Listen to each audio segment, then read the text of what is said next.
Daya anak-anak, bagaimana kabar kalian hari ini? Berjumpa lagi dengan saya, Bapak Tripitoyo. Pada kali ini, Bapak akan membahas materi kelas 5, yaitu tentang perumpamaan gitar dan kayu. Belum Bapak mulai ke materi, maka Bapak akan menyampaikan tujuan pembelajaran. Nah, tujuan pembelajaran yang pertama, peserta didik dapat mengetahui tentang makna perumpamaan gitar dan kayu. Yang kedua, peserta didik dapat menerapkan dalam kehidupan sehari-hari makna mengenai perumpamaan gitar dan kayu. Baiklah anak-anak, selanjutnya kita akan menuju ke materi. Sebelumnya, marilah anak-anak, suatu hari, lihatlah serombongan penyanyi lewat dekat video kubu Pertapa ini. Siddhartha. Sambil berjalan, mereka bergurau dan bergembira. Dan seorang di antara mereka menyanyi dengan syair sebagai berikut. Kalau tali gitar ditarik terlalu keras, talinya putus, lagunya hilang. Kalau ditarik terlalu kendor, ia tak dapat mengeluarkan suara. Suaranya tidak boleh terlalu rendah atau keras.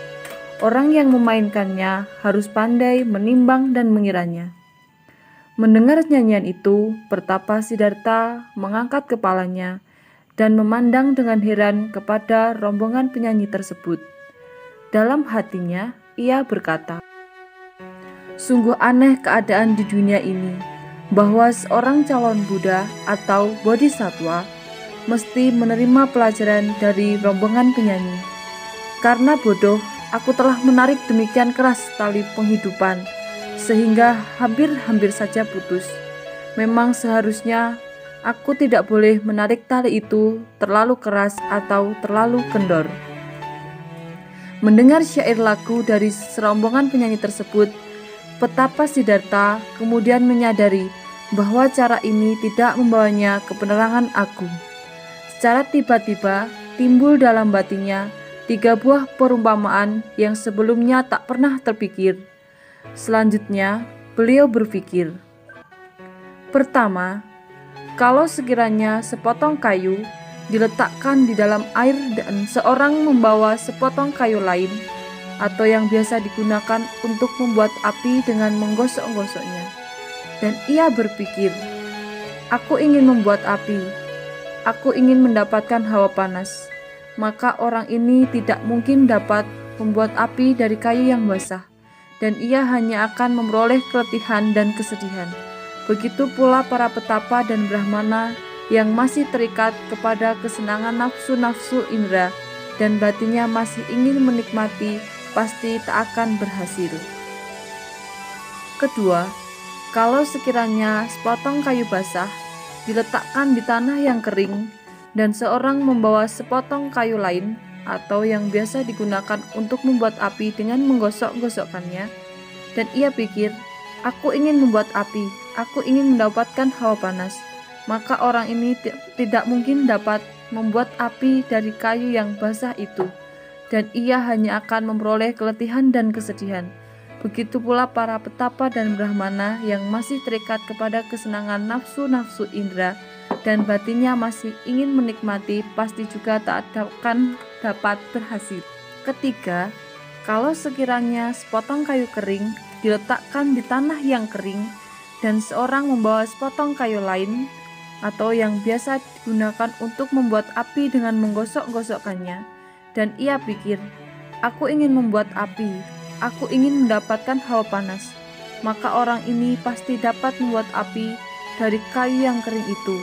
Begitu pula para petapa dan brahmana yang tidak terikat kepada kesenangan nafsu-nafsu indera dan batinnya juga tidak terikat lagi, maka petapa dan brahmana itu berada dalam keadaan yang baik sekali untuk memperoleh penerangan agung.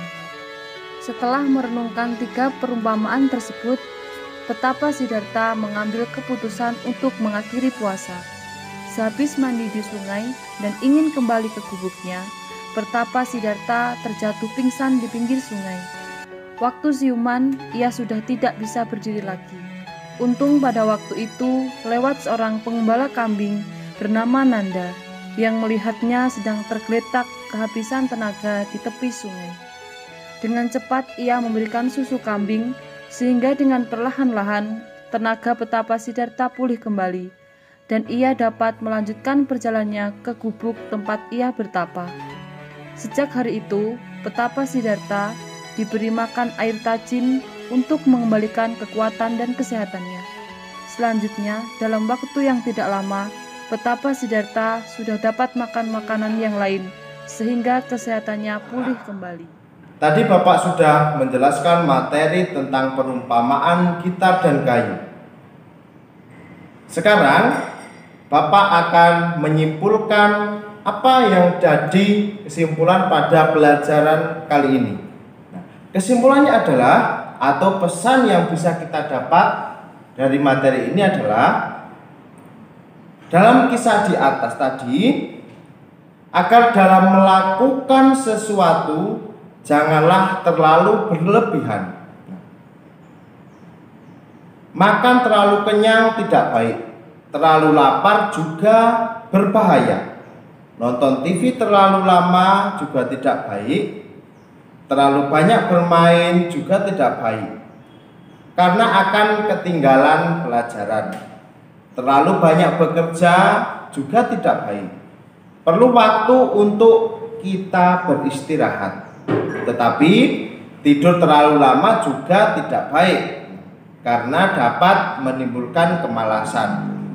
Nah, demikianlah bahwa segala sesuatu itu harus dilakukan secara bijak. Demikianlah tadi pembelajaran pada kali ini. Kalau ada yang mau bertanya, silakan tulis di kolom komen, nanti akan Bapak balas. Sekian pelajaran dari kelas 5. Sampai jumpa lagi di lain kesempatan bersama saya, Bapak Tripitoyo. Namo Buddhaya.